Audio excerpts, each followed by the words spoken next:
Hi guys. ഞാൻ പെട്ടെന്നൊരു review ചെയ്യാമെന്ന് വിചാരിച്ചിട്ട് ചെയ്യുന്നതാണ്. ഞാൻ ഈ ഉപയോഗിക്കുന്നത് JBLൻ്റെ ട്യൂൺ ബീം 2 എന്ന് പറയുന്ന മോഡലാണ്. ഞാൻ ഇതിൽ കേസ് ഇട്ടേക്കുന്നതുകൊണ്ട് നിങ്ങൾക്ക് ബ്രാൻഡ് കാണാൻ പറ്റില്ല. നോക്കട്ടെ, ഇതിൻ്റെ സൈഡിൽ കൂടെ കാണാൻ പറ്റുമെങ്കിൽ കാണിച്ചു തരാം. അതെ, ട്യൂൺ ബീം 2 എന്ന് പറയുന്ന മോഡലാണ് ഉപയോഗിക്കുന്നത്. അപ്പോൾ പെട്ടെന്നൊരു റിവ്യൂ ചെയ്യാമെന്ന് പറഞ്ഞിട്ടാണ് ഞാൻ ചെയ്യുന്നത്. അപ്പോൾ അത്യാവശ്യം നല്ലൊരു ഇയർബഡാണിത്. അപ്പോൾ ഞാൻ നേരത്തെ ഉപയോഗിച്ചുകൊണ്ടിരുന്നത് JBL ട്യൂൺ എന്ന് പറയുന്ന മോഡലാണ്. ഇത് നെക്സ്റ്റ് മോഡലാണ്. അത്യാവശ്യം നല്ല ഡെയിലി യൂസിനൊക്കെ പറ്റുന്ന ഒരു ഇയർബഡാണ്. പിന്നെ അത്യാവശ്യം നല്ല രീതിക്ക് കംഫർട്ടുണ്ട് വയ്ക്കാൻ.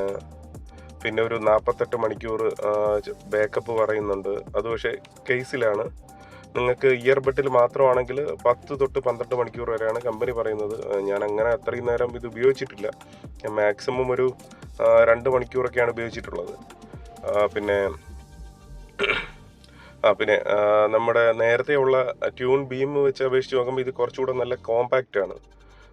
ചെറിയ ഇയർബഡാണ്.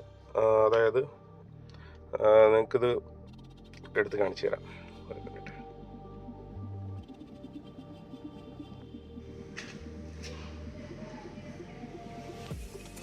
ഇപ്പോൾ ഒരു പോരായ്മ അങ്ങനെ തോന്നിയിട്ടില്ല. പക്ഷെ കുറച്ച് സൗണ്ട് കുറവാണ്. ബാക്കിയുള്ള ബ്രാൻഡ്സിനെ അപേക്ഷിച്ച് നോക്കുമ്പോൾ കുറച്ച് സൗണ്ട് കുറവാണ്. പിന്നെ എനിക്ക് മറ്റേതിൽ നിന്ന് പെട്ടെന്ന് ഇതിലോട്ട് വന്നപ്പോഴത്തേക്ക്, അതായത് ട്യൂൺ ബീം 2 വന്നപ്പോഴത്തേക്കുണ്ട് ഒരു 2-3 ദിവസം ചെറിയൊരു പെയിൻ ഉണ്ടായിരുന്നു ഇയറിന്. പക്ഷേ അത് 2-3 ദിവസം കഴിയപ്പോൾ മാറി. എനിക്ക് തോന്നുന്നു ചെറിയൊരു ഡിസൈൻ ചേഞ്ച് ഉണ്ട് ഇതിൽ, അതുകൊണ്ടായിരിക്കണം. നോയ്സ് ക്യാൻസലേഷനൊക്കെ അത്യാവശ്യം നല്ലതാണ്. നോയ്സ് ക്യാൻസലേഷൻ ഭയങ്കര ഭീകരമായിട്ടുള്ള നോയ്സ് ക്യാൻസലേഷൻ ഇല്ല. അത്യാവശ്യം ചെറിയ ഫാനിൻ്റെ നോയ്സും നമുക്ക് ചെറിയ വണ്ടിയുടെ നോയ്സൊക്കെ ഇതിൽ നിന്ന് മാറിക്കിട്ടും. പിന്നെ ഞാനിപ്പോൾ ഇതിൽ ഒരു കേസ് ഇട്ടേക്കാണ്.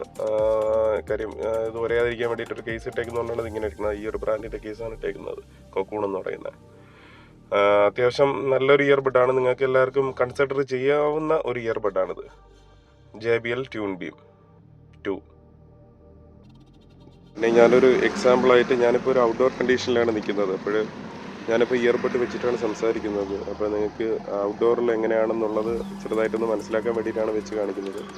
പിന്നെ വേറൊരു ഫീച്ചർ ഉള്ളതെന്ന് വെച്ചാൽ, നിങ്ങൾക്ക് 15 മിനിറ്റ് ചാർജ് ചെയ്ത് കഴിഞ്ഞാൽ, അതായത് ഈ കേസിനുള്ളിലിട്ട് ചാർജ് ചെയ്ത് കഴിഞ്ഞാൽ ഏകദേശം ഒരു 4 മണിക്കൂർ ഉപയോഗിക്കാൻ കിട്ടുമെന്നാണ് കമ്പനി അവകാശപ്പെടുന്നത്. ഞാൻ പിന്നെ അത്രയും ലോങ് ആയിട്ട് ഇത് ഉപയോഗിക്കാത്തതുകൊണ്ട് അതിനെപ്പറ്റി എനിക്കറിയില്ല. ഏതായാലും നല്ലൊരു ഇയർബഡാണ് JBLൻ്റെ സൈഡിൽ നിന്നുള്ളത്.